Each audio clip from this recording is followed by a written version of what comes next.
Hi guys, and welcome back to A Dinosaur in the Library. I'm Dawn, and we're going to ramble about books. And tonight's video is a tag video, and I was not tagged in this.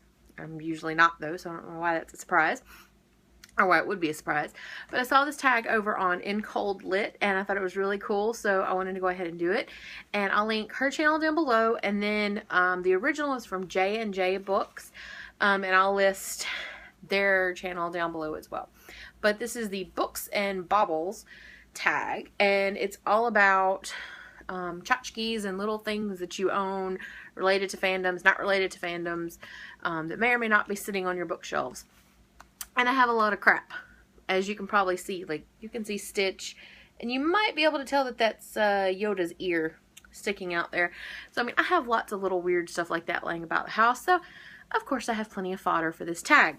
So there are 8 questions, and I'll just go ahead and get started. I've got my handy dandy moleskin notebook.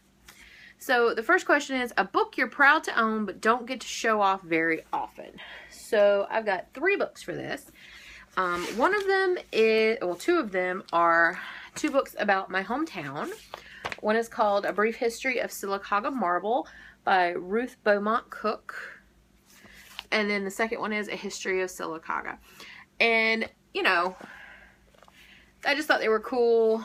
My hometown has exactly 3 things, 3 positive things to be famous for. One is that it is the birthplace of Jim Nabors, who played Gomer Pyle. 2, it is the home of some of the world's purest white marble. And 3, it is the site of the only known incident of a meteorite striking a human. And I will try to find and link a good article, because there are some terrible ones out there about Ms. Hodges and the meteorite. And yes, I'm absolutely telling you the truth. It is a thing. And this is actually a marble sculpture that sits outside the city hall that commemorates the event. But yeah, so there's that. And then the other book is one that I owned when I was little, and I finally found a new copy of, and this is Gnomes. And I don't have, the copy I have doesn't have the book jacket, but it's essentially the art and everything like from David the Gnomes.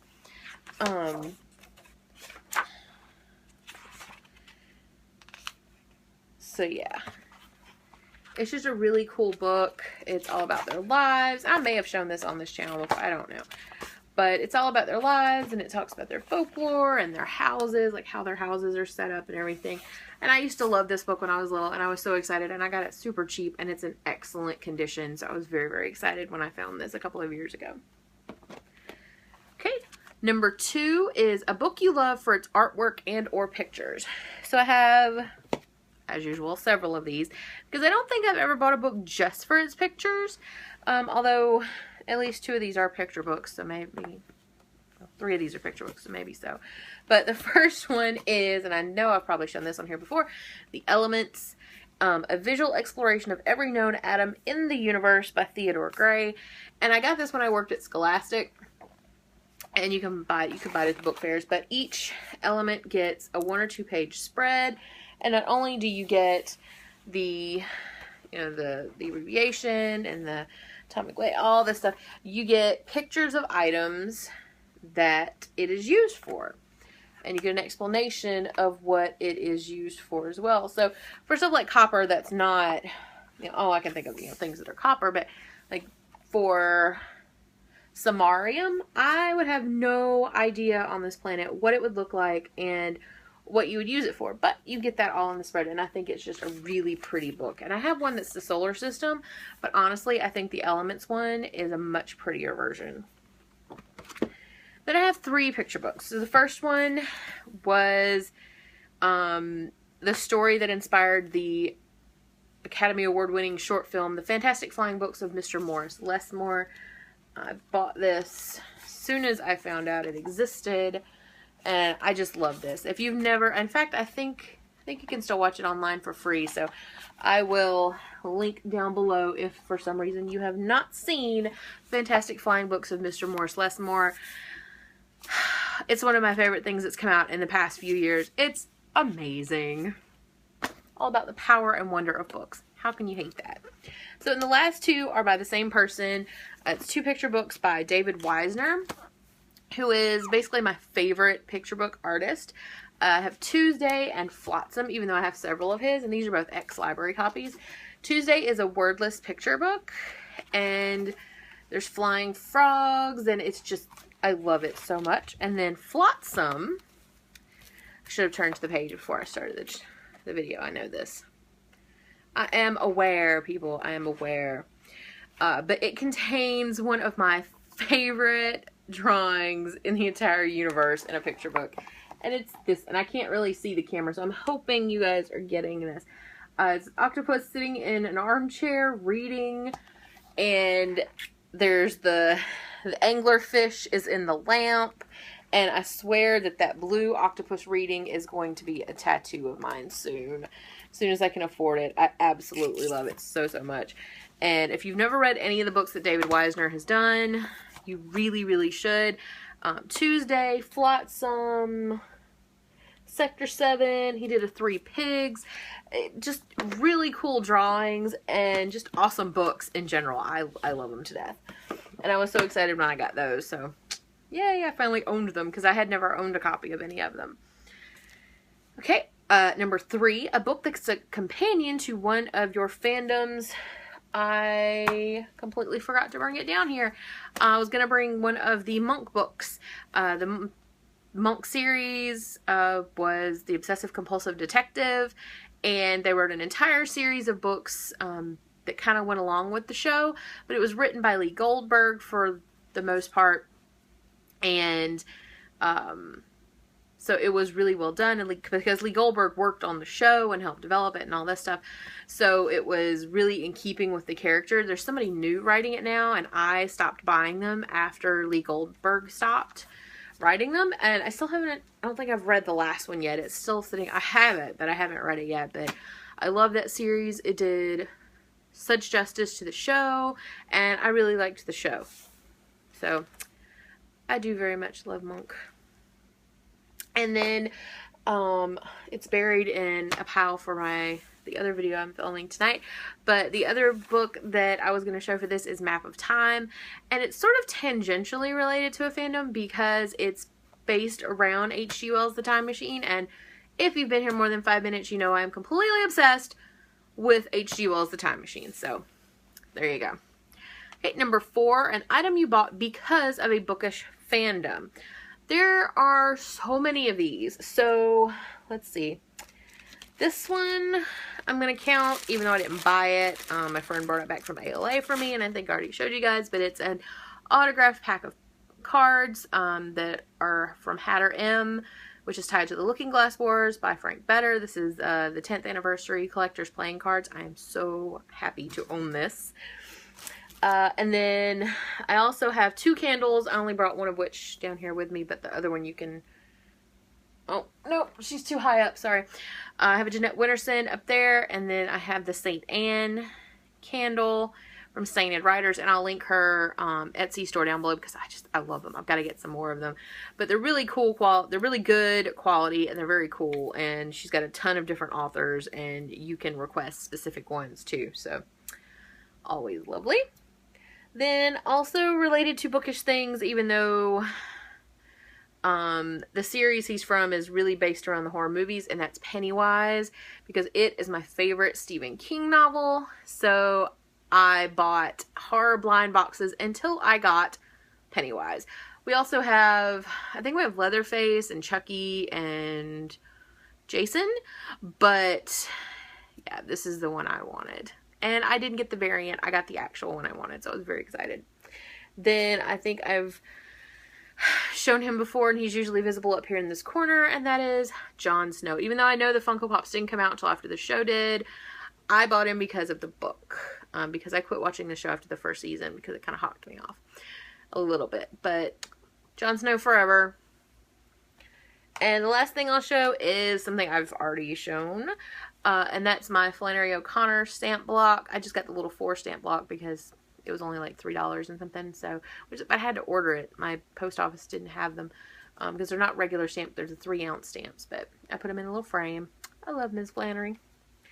And of course I have other things too. I have a Nautilus Christmas ornament from 20,000 Leagues Under the Sea. But of course it's packed up with Christmas ornaments. And I count Wonder Woman. I'll go ahead and I count Wonder Woman as bookish because she comes out of the graphic, the comics. And I actually have two of these. I have this one in the box with the Batgirl, but I also have one sitting on my desk. And I have a Wonder Woman mug that a friend of mine gave me, and Petunia Pig from Looney Tunes dressed as Wonder Woman. I have a Wonder Woman flash drive. So, I mean, tons and tons and tons of Wonder Woman things just lying about. Okay, number 5. A bauble or trinket you own that is part of a non-book fandom. Yeah, so the horror dudes I already talked about, but the other one I'm going to show is my Doc Brown Funko, because Back to the Future is my favorite movie of all time, linked to, of course, The Time Machine being my favorite book of all time, and I love Doc Brown. He's just so cute. He's got the little remote control for the car from the first movie and everything, and he's got his tool belt on, and I just love it. He's even got, he's got the radiation suit. He's so cute. He sits up on my Anne Rice stack with Jon Snow. Okay, number 6, a bauble not related to any fandom but you think is cool. So I'm going to show you this one. As you probably know if you've been listening, I'm from Alabama. And I'm originally from Central Alabama, which is from a town, Sylacauga, which is about an hour-ish outside of Birmingham. And in Birmingham, because there were so many steel mills and things like this, they have the god of the forge, Vulcan, a huge statue in the town. Well, he's got, the apron on, but his ass is bare. It's a thing. Look it up. I promise you, you'll find tons of pictures of Vulcan's bare ass. So, I have, along with postcards and other things, I have a bobble head Vulcan, but the coolest and funniest thing about this is he also has a bobble butt. So I have a bobblehead bubble butt Vulcan, and this is probably one of my favorite things that I own. I absolutely love it. If you ever go to Birmingham, go to Vulcan. Yes, just do it. He agrees. Yes. Okay, so question number 7, fandom, clothing, and accessories. So much crap. We have, I think, 6 To Kill a Mockingbird shirts between us. I'm wearing one here. I don't know how well you can see it because it's Peace Love and then To Kill a Mockingbird. I got this one at the gift shop in Monroeville when we went home once. Anna also has one, my wife also has one that's gray with the same symbol on the back. And we've both got one that says Atticus Finch runs Macomb County. She has one that's Atticus Finch, attorney at law, essentially like an ad t-shirt for his law firm. Then I've got a shirt that says Dumbledore's Army. I've got a Tolkien shirt that says This Is How We Roll in the Shire. I have Tolkien earrings that say not all those who wander are lost. I have Nellie Bly and She-Ra earrings, but I also have Pennywise, Cousin It from the Addams Family, Jason Voorhees, Golden Girls earrings, the tag from the car in Back to the Future, so the Out of Time, I have those in earrings. I have Ursula from Little Mermaid earrings. I love Ursula. She's the bomb. And if you've seen the movie Labyrinth, where the 2 door knockers are talking to her, I have the door knocker earrings. I love those so much. They're made out of clay. My mom got them for me for Christmas. They're so cool. But yeah, and that's just the stuff I can think of off the top of my head. I'm pretty sure I'm forgetting a pretty good chunk of the things that I actually do have because I'm constantly buying earrings. I love weird earrings, and yeah, so. And then the very last thing is your wish list items, and I've only included 3 here, and they're all Funko Pops. One of them is the Marty and DeLorean set of the Funko Pops, because you can get Marty by himself, but there's also the car, and I really do want the car too. And then the other one I just found out existed, and that's the Super Grover Funko Pop, because Super Grover is one of my favorite characters of any kind of all time. I maintain that Super Grover and I are very much alike. We want to save the world, but we keep running into things and freaking out. And that's kind of my life in a nutshell. But yes, this has been the Books and Baubles tag. Thanks to Ink Hold It for doing it so that I could see it. And I'm not going to tag anybody in particular because I'm not sure who's done it. But if you want to do it, consider yourself tagged and let me know in the comments down below. If you do, I'll definitely go watch your video. And if you don't do vlogs or anything, just what kind of bookish accessories and fandom accessories do you have sitting on your shelves at home? And I hope everybody's having a wonderful week, and I will see you guys in the next video. Bye!